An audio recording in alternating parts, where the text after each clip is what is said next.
history of the Senate and House Intelligence Committees, there is no more disgraced member of those committees for his work on those committees than the former chairman of the House Intelligence Committee, Republican Devin Nunez, who during his chairmanship, for which he was completely, both professionally and judgmentally unprepared, Devin Nunez repeatedly violated the long-established protocols of the Intelligence Committee to the point where he was forced to recuse himself from the chairmanship of the committee, but then continued to try to exert control over the committee after having recused himself. We've never seen anything like that in any congressional committee before.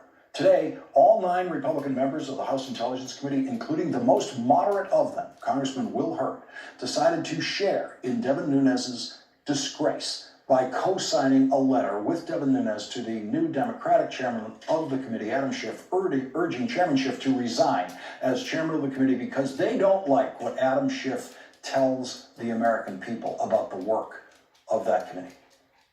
These are the same Republicans who support every single lie that Donald Trump tells every single day, no matter how dastardly or demented.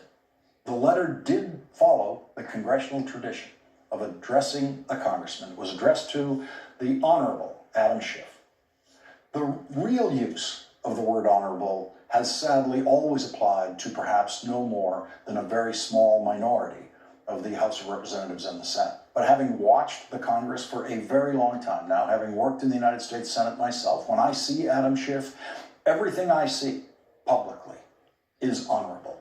I have never seen a member of the House of Representatives who weighs his public comments more carefully, precisely, and steadily. Adam Schiff is nothing if not steady and poised. He has always been publicly unemotional. I have never seen him angry until today, which made his anger all the more blazing, all the more powerful, and all the more edge-of-the-seat compelling to watch. When Adam Schiff responded at the beginning of a hearing today to the attack on his integrity and professionalism by the decidedly dishonorable Devin Nunez and the Republicans on that committee, who today chose to share in Devin Nunez's dishonor, you're going to see every word of that controlled, targeted, and building anger of the Honorable Adam Schiff.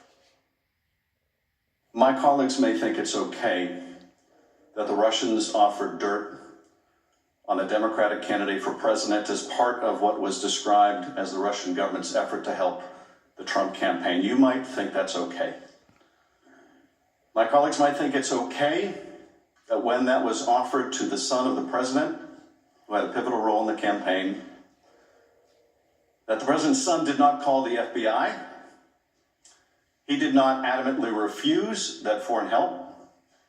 No, instead, that son said that he would love the help of the Russians. You might think it's okay that he took that meeting. You might think it's okay that Paul Manafort, the campaign chair, someone with great experience in running campaigns, also took that meeting. You might think it's okay that the president's son-in-law also took that meeting. You might think it's okay that they concealed it from the public. You might think it's okay that their only disappointment after that meeting was that the dirt they received on Hillary Clinton wasn't better.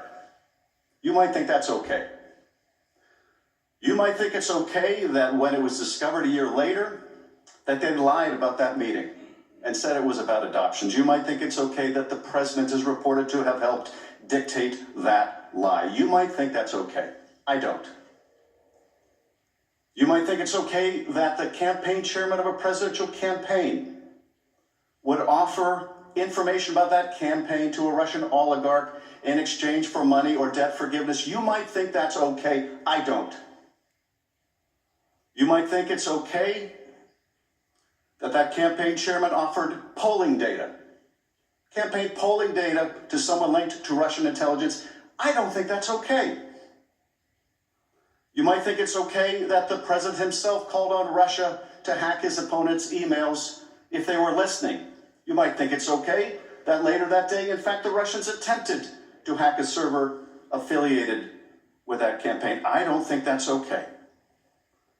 You might think that it's okay that the president's son-in-law sought to establish a secret back channel of communications with the Russians through a Russian diplomatic facility. I don't think that's okay. You might think it's okay that an associate of the president made direct contact with the GRU through Guccifer II and WikiLeaks and that is considered a hostile intelligence agency. You might think that it's okay a senior campaign official was instructed to reach that associate and find out what that hostile intelligence agency had to say in terms of dirt on his opponent. You might think it's okay that the National Security Advisor designate secretly conferred with a Russian ambassador about undermining U.S. sanctions, and you might think it's okay he lied about it to the FBI. You might say that's all okay. You might say that's just what you need to do to win. But I don't think it's okay. I think it's immoral. I think it's unethical. I think it's unpatriotic. And yes, I think it's corrupt and evidence of collusion. Now, I have always said that the question of whether this amounts to proof of conspiracy was another matter. Whether the special counsel could prove beyond a reasonable doubt the proof of that crime would be up to the special counsel, and I would accept his decision, and I do.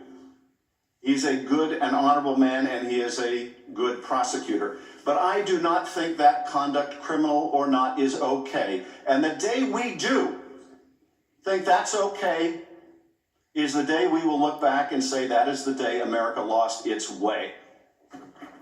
And I will tell you one more thing that is apropos of the hearing today. I don't think it's okay that during a presidential campaign, Mr. Trump sought the Kremlin's help to consummate a real estate deal in Moscow that would make him a fortune. According to the special counsel, hundreds of millions of dollars. I don't think it's okay that he concealed it from the public. I don't think it's okay that he advocated a new and more favorable policy towards the Russians, even as he was seeking the Russians' help, the Kremlin's help to make money. I don't think it's okay that his attorney lied to our committee. There's a different word for that than collusion, and it's called compromise. Those words are going to live in history. Those words are going to be in every history book of this period and of this saga. Those words are going to be seen in that form in every documentary that is ever made about this investigation and these years of investigation. You will be seeing those words for the rest of your life in some form or other when you are looking at the history of this story. After this break, we will